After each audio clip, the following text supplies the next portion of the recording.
Today, the story you're about to hear takes place in Riverton, Ohio. My name is Sarah Hayes. I'm 25, and I'm the embarrassing one in my family because I work night shifts at a frozen food factory on the edge of a small town in Ohio.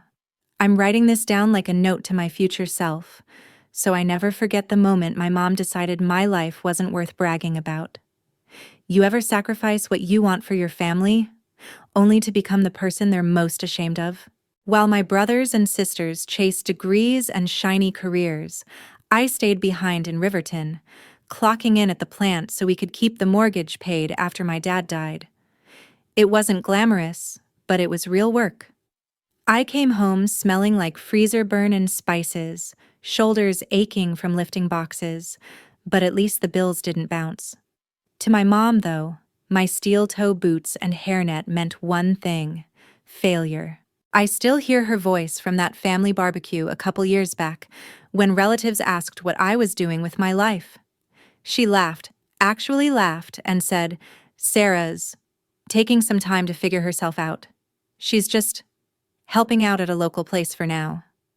She couldn't even say the word factory. When I tried to explain I was working overtime to keep us afloat, she pulled me aside and hissed, "Why can't you be more like your siblings? This job is embarrassing." I swallowed it.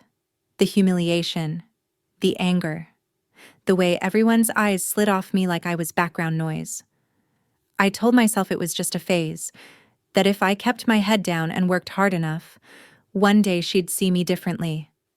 I had no idea that Mother's Day was coming, and with it, a text message that would finally break me and change everything. Before I tell you exactly what my mom wrote in that Mother's Day message, and what I did after that made me disappear from their lives, tell me, what time is it where you are right now, and where are you watching from? I'm really curious to see how far this story will travel. Mother's Day in Riverton always smelled like cut grass and cheap supermarket flowers. At the factory, it just smelled like garlic powder and cold metal. I was on my break, sitting on an overturned crate behind the loading dock, scrolling through my phone with numb fingers. I told myself I didn't care if I heard from my family that day. I lied. My screen lit up with a notification: Family Hayes group chat. My chest tightened. For half a second, I imagined my mom sending, "Love you all, even you, Sarah." Instead, I opened the chat and saw a long, carefully worded message. Mother's Day dinner, successful kids. Only Mark, Dr. Hayes, saving lives. Emma, our creative director, making the world beautiful. Lily, our future lawyer. I'm so proud of my accomplished children. Dinner at 6:30. Can't wait to celebrate you. She tagged Mark, Emma, and Lily. My name wasn't anywhere. Not in the message, not even in a pity heart at the end. Just 3 names, 3 golden children. Then the reactions started popping up. Mark sent a flexed bicep emoji. Emma added sparkles and hearts. Lily sent a crying happy face and, "Can't wait, Mom." I stared at the screen, refreshing, waiting for someone to notice. For my mom to follow up with, "Oh, and Sarah too." For any of my siblings to type, "What about Sarah?" The typing bubble never came. The only bubble I saw was my own reflection in the black part of the screen. Hair tucked under a factory cap, hands stained with freezer burn, eyes burning. My heart thudded in my ears. This wasn't a simple oversight. It was a public announcement. Successful kids only. The words blurred as tears pooled, but I read it again and again, each time like a punch in the ribs. I felt my throat close, that hot, humiliating sting I'd felt at the barbecue when she dodged the word factory. Except this time, she didn't dodge anything. She erased me. A moment later, my phone buzzed again. A separate notification. From Mom. A video call. I watched it ring, her smiling contact photo floating at the top of my screen like a mask. I knew exactly what this would be. Her trying to spin the message, to tell me I was overreacting if I dared be hurt. I let it ring. And ring.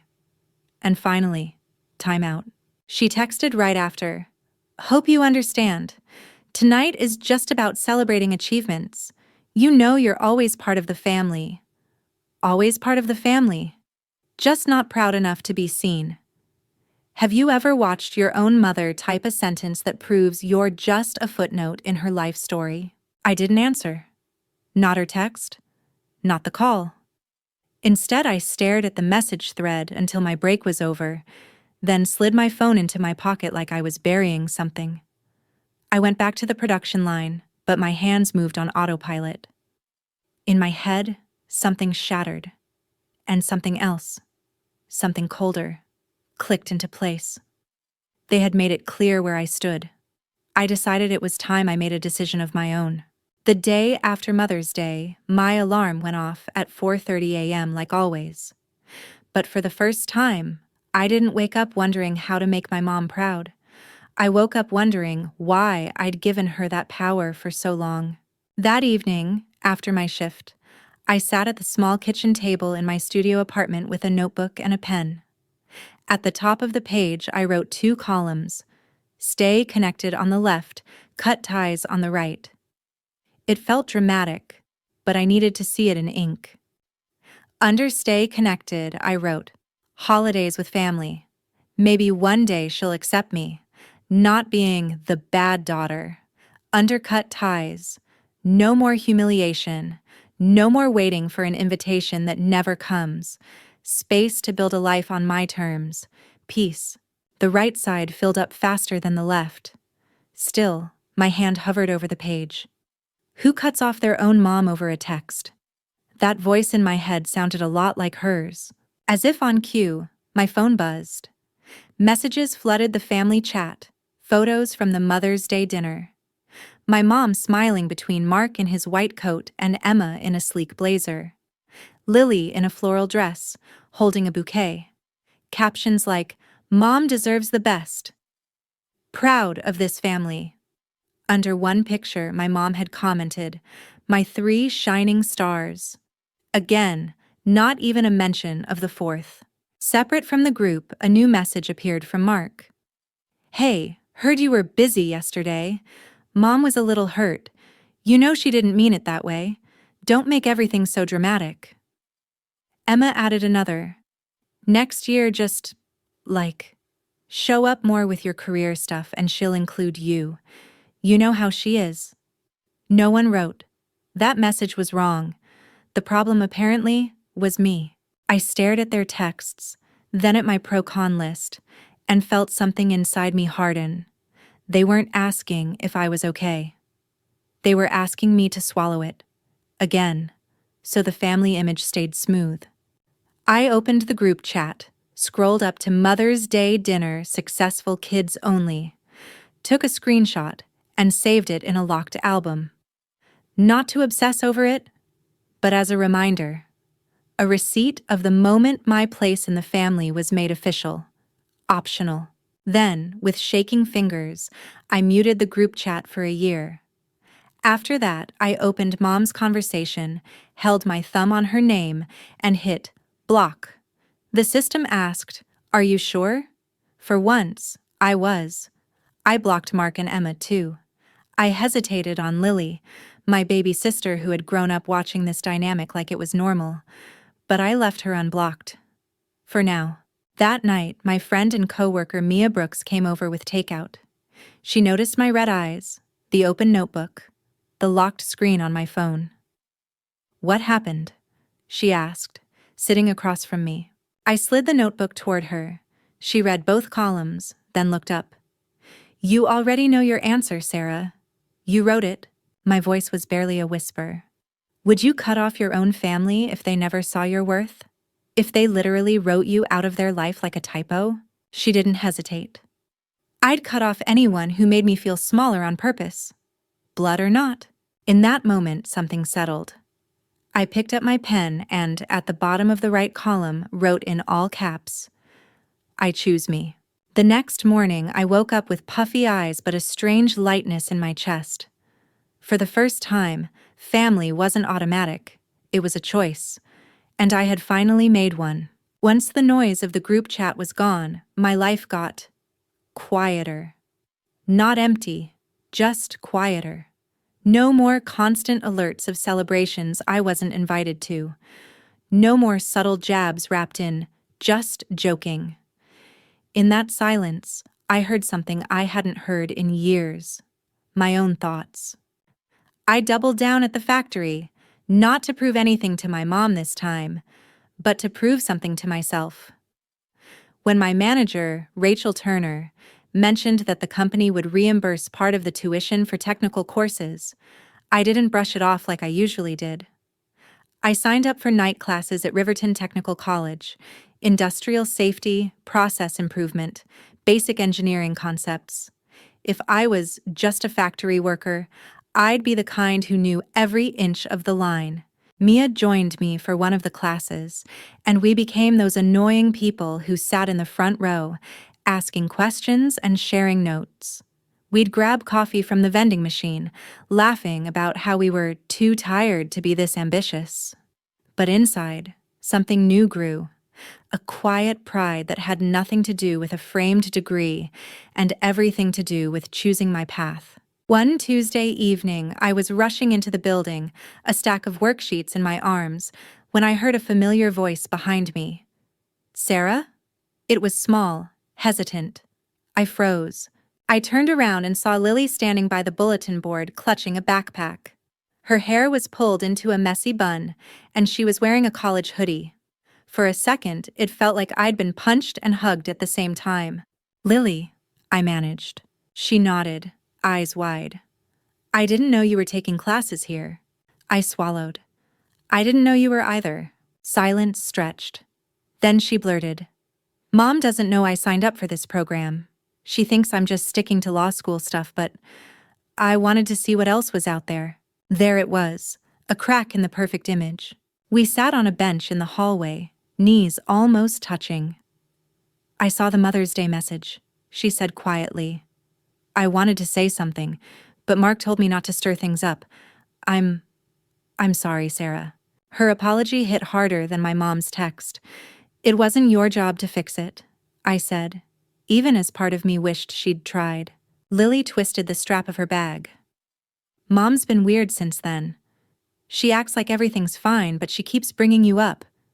Not in a good way. More like she's mad you're not chasing the path she planned for you. And now that you're gone, she keeps asking why you're overreacting." She's embarrassed, but she'd never admit it. "So she's embarrassed that I'm embarrassed?" I snorted. "That tracks." Lily gave me a sad smile. "She cares, in her own messed up way. She just can't handle that you chose something she doesn't respect. And now people at church keep asking why you're never around. She hates not having an answer that makes her look good." There it was, the first sign of consequences. My quiet disappearance was messing with her carefully curated story. Lily took a breath. "I miss you, but I kind of get why you did what you did." My chest tightened. "You know you don't have to repeat her cycle, right? You can choose what you want. Even if it's not shiny enough for the group chat." She nodded slowly. "Are you ever coming back? To family stuff?" That question sat heavy between us. "When success finally started finding me," I said carefully, "the first thing I felt wasn't, 'I can't wait to show Mom.' It was relief that I didn't owe her anything anymore. So I don't know, Lil. Right now, I need distance more than I need a seat at that table." We both fell silent. A professor walked by, fumbling with keys. The hallway smelled like dry erase markers and old carpet. Before we parted ways, Lily squeezed my hand. "For what it's worth, I think what you're doing is brave. I just wish Mom could see it." As I walked into class, my mind was spinning. My mom's choice had started a chain reaction she couldn't control. Her successful kids-only dinner had cost her more than one child's attendance. It was starting to chip away at the loyalty of the others. I wondered, when you finally start succeeding on your own terms, would you go back to the people who called your path worthless? Or keep walking without looking over your shoulder? My promotion came on a random Thursday. Rachel pulled me into her office, closed the door, and said, Sarah, you've been running circles around half the people here. I want you as a line supervisor on the new frozen meals project. More pay, more responsibility. You in? I was stunned. A year ago, if I'd gotten that news, my first thought would have been, Mom is going to have to brag about this. This time, my first thought was, I did this. Me.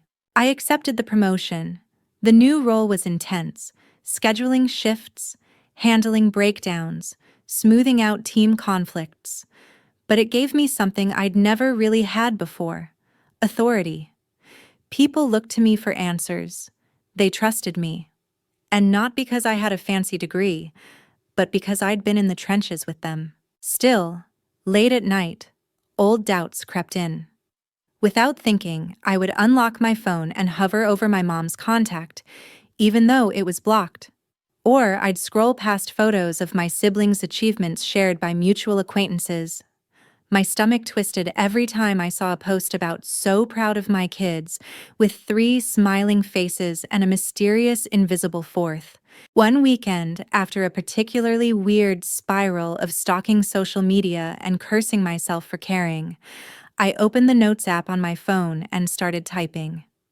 At first, it was just a rant about blue-collar work and how people like my mom treated it like failure. But the more I wrote, the more it turned into something bigger. By the time I finished, I had a long, raw piece about dignity, class, and how families weaponize success. On impulse, I copied it into an anonymous blog on a platform Mia had told me about. I hit publish before I could talk myself out of it, titled it, "Successful Kids Only, When Your Family Invites Everyone But You." I didn't put my name. I didn't mention specific cities. But I did describe the group chat. The exact line: Mother's Day dinner, successful kids only. I described the feeling of watching your name go missing from your own mother's sentence. I asked, right there in the middle of the post, does your self-worth depend on the people who refuse to see it? Or can you learn to build it anyway? I expected maybe 3 people to read it. Instead, within a week, it had thousands of views. Comments poured in from strangers. I thought I was the only one. My mom did something similar when I became a mechanic. Cutting contact saved my life. The validation from people who didn't know me hid in a way my mom's silence never could. Mia found the blog and messaged me, "This is you, isn't it? I'm proud of you for telling the truth." Then something interesting happened. One of my mom's church friends, someone I still had on social media, shared the article on her page with the caption, "This broke my heart.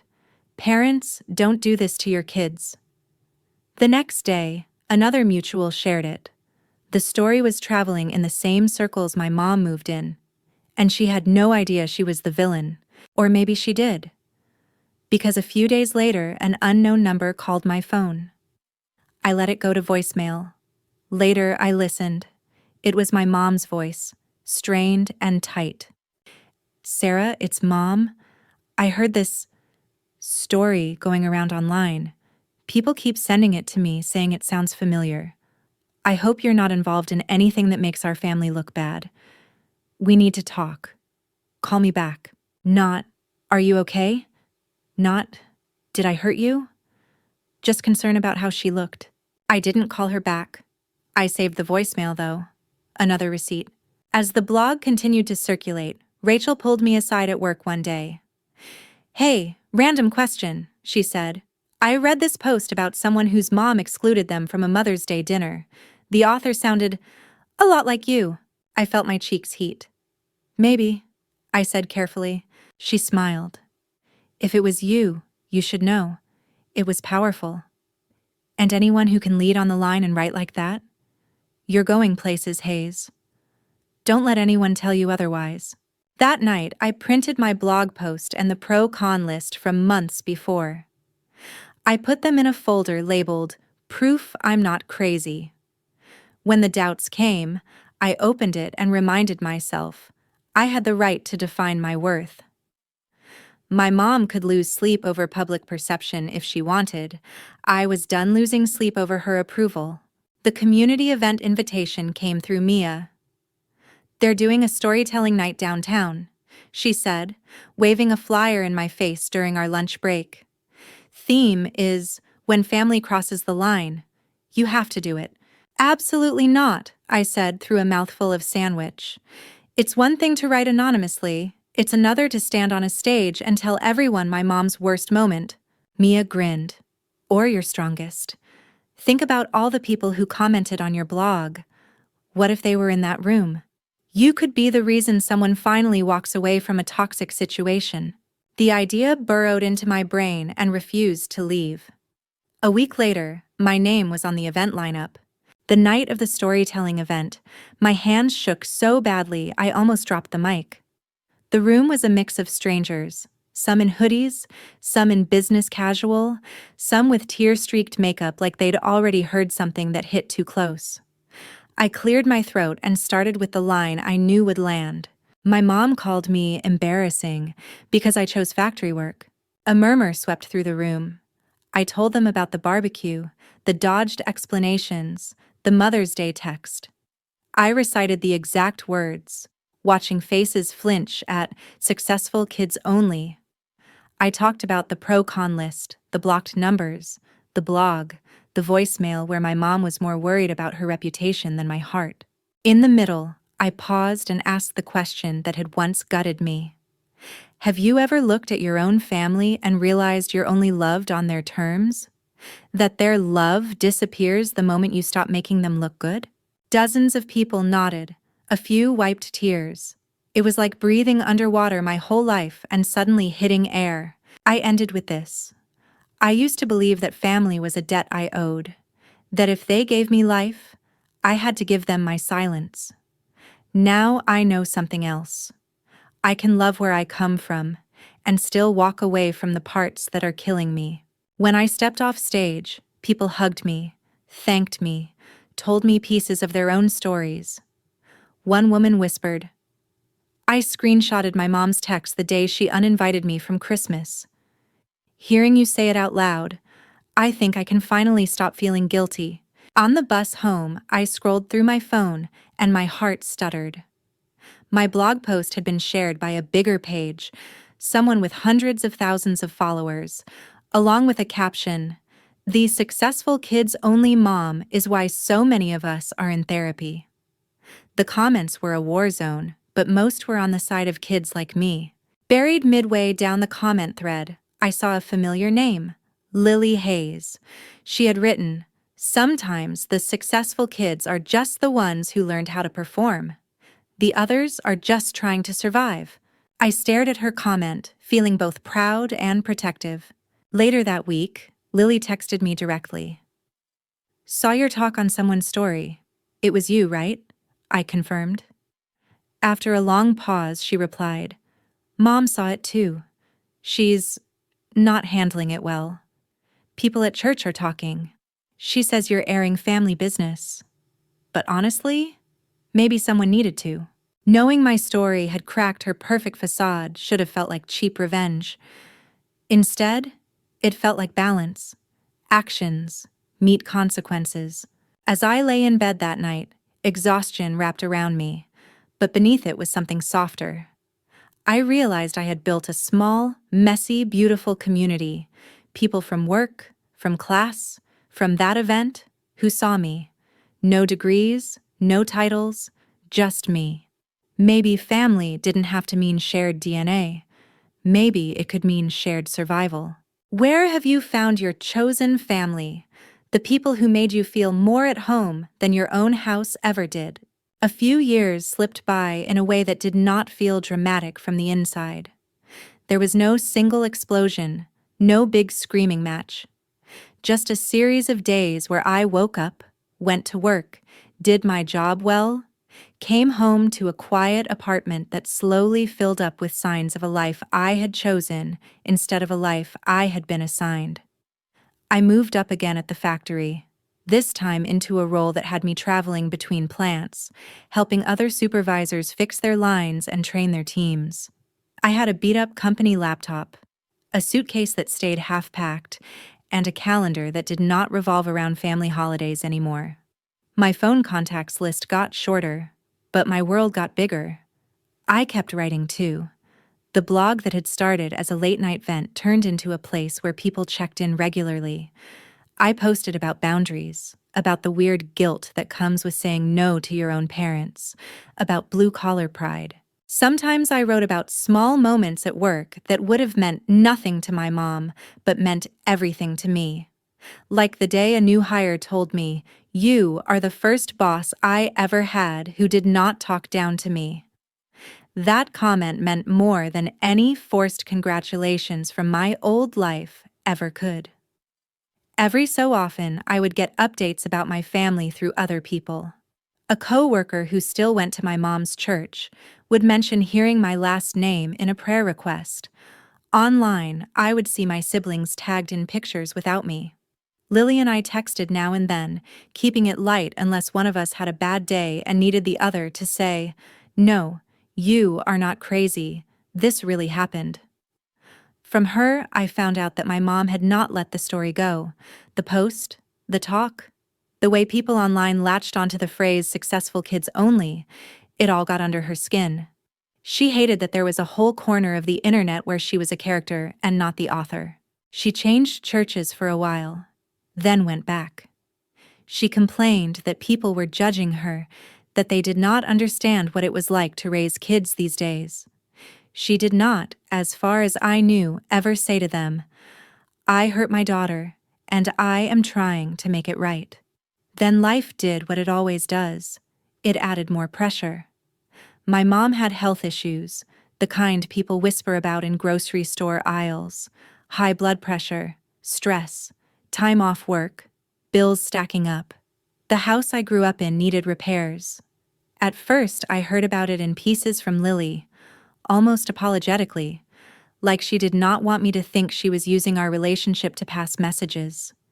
Then one night, while I was sitting on my couch with my suitcase half packed for another trip, she called with that voice that meant something big had happened. "Mom wants your number," she said.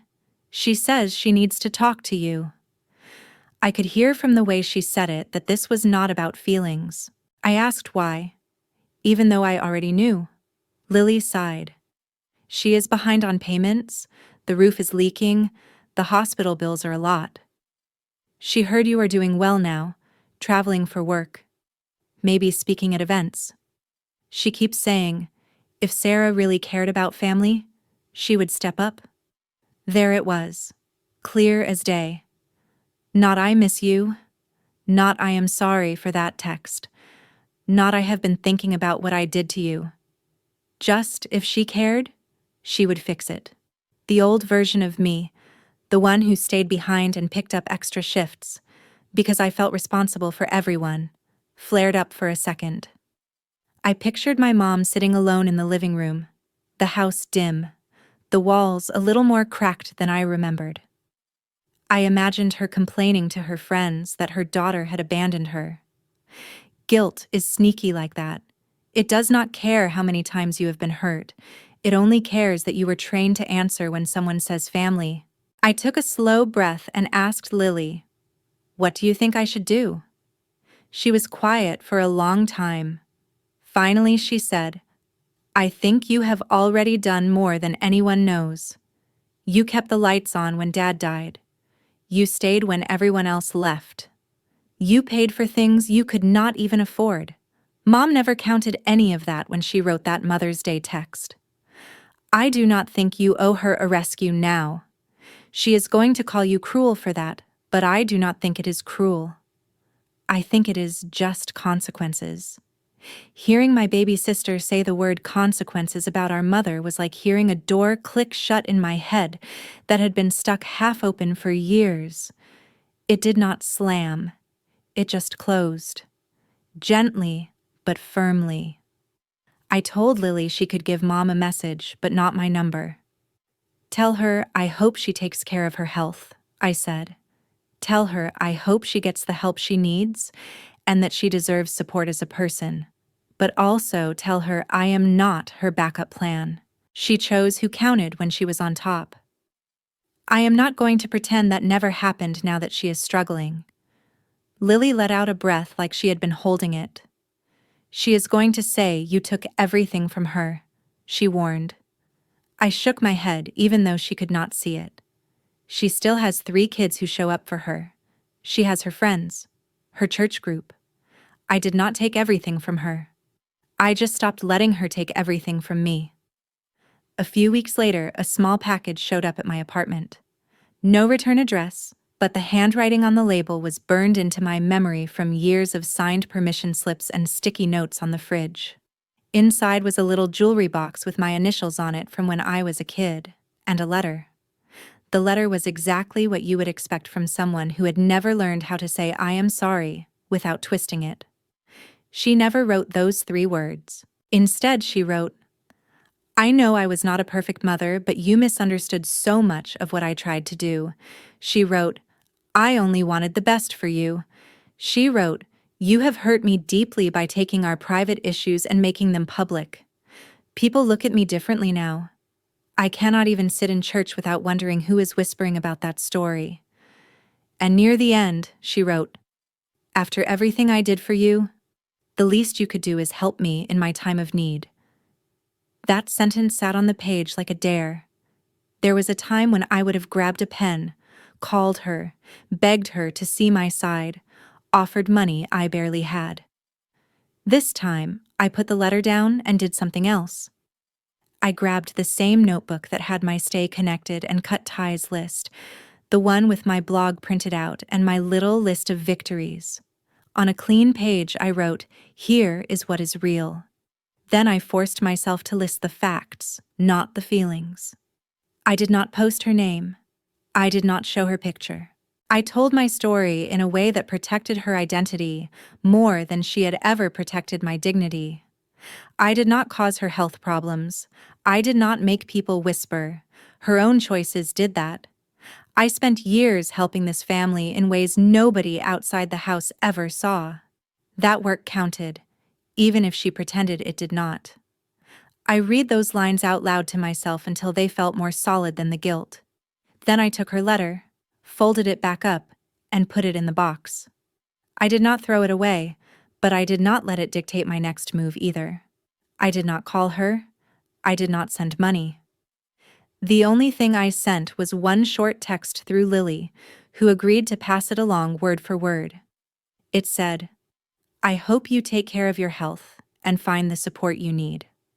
I am not able to step back into this role. I wish you peace." That was it. No long explanations. No reopening old wounds so she could poke them. Just a boundary stated calmly, like the weather. A few days later, Lily texted and said, "She cried, then called you ungrateful, then told her friends you had abandoned her. But she also stopped asking for your number. Something in her seemed to understand you meant it this time." I will not pretend it felt amazing. It did not feel like a victory lap. It felt heavy and sad and strangely calm all at once. There is a kind of grief that comes with choosing your own peace over a relationship you spent your whole life trying to fix. People like to put a bow on it, to say, "And then I never thought about it again, and everything was perfect." That is not how it works. I still have nights where I miss the idea of a mom more than I miss the person. I still have flashes of memory, like that old video of 12-year-old me with the lopsided cake that make my chest ache. But those feelings do not cancel out the reality of what she did. They just make me human. A while after the letter, I wrote one last post for the blog, at least one last chapter about this specific story. I wrote about the package, about reading her words and choosing not to let them drag me back into the same role. I wrote about how it is possible to hope someone gets better without volunteering to be their medicine. I ended with something that felt like the truest thing I had learned. Sometimes the kindest thing you can do for yourself, and weirdly for them, is to step out of a role that was destroying you. Love does not always mean access. Forgiveness does not always mean reunion. Family should not be built on humiliation and fear, but on respect and choice. and you are allowed to build a new definition of family with people who do not need you to bleed to prove your loyalty. When I hit publish, I did not feel triumph. I felt finished, like I had finally told the whole story, not just the parts that made me look good or her look bad, but the parts that showed how complicated it really was. I walked out onto my tiny balcony that night and looked at the lights from the factory in the distance. That same building where I once read a message that said successful kids only and realized I was not invited had become the place where I finally proved to myself that my success did not need her stamp of approval. I still wear steel toe boots. I still clock in. I still get grease under my nails some days. But I no longer hear her voice in my head every time I swipe my badge. Instead, I hear my own. And sometimes the voices of friends and coworkers and strangers who say, "Thank you for telling the truth." So after everything you have heard, if you were standing where I am now, with a parent asking you to step back into a role that once crushed you, would you give them what they are asking for and call it forgiveness? Or would you choose your own freedom and trust that you are not selfish for finally putting yourself first? Our team is dedicated to crafting meaningful, emotionally engaging stories for the channel. Revenge Red. All stories on this channel are purely fictional and are created to deliver thoughtful lessons and positive educational value to our audience. Each story explores real-life emotions, family dynamics, and personal choices to help viewers reflect on empathy, self-worth, and healthy boundaries. Through fictional storytelling, we aim to encourage emotional growth, resilience, and deeper understanding of human relationships. Our goal is not to promote conflict, but to inspire learning and self-reflection through powerful narratives.